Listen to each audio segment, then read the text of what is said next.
May nagtanong sa akin, ano daw yung simpleng sign para masabi na hindi ka talaga mahal ng isang lalaki? Well, for me, number one dyan, madamot siya sa'yo.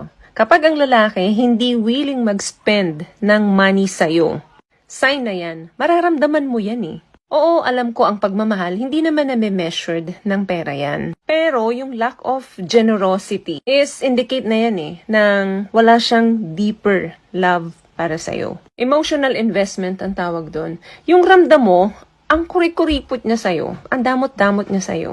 Pero sa ibang bagay naman or sa ibang tao, hindi naman siya ganun. Pero pag ikaw, dapat ikaw yung madalas na gumagastos, ikaw yung mahilig magregalo, ikaw yung mahilig mag-spoil sa kanya para lang mapasaya mo siya and to get his attention. Yes, hindi pera ang batayan, pero isa sa way yan para mapakita mo yung emotional investment mo dun sa babae. Pag badamot yan sa'yo sa pera at hindi siya generous sa'yo, that means pagdadamot din yan sa time, sa effort, and affection niya sa'yo.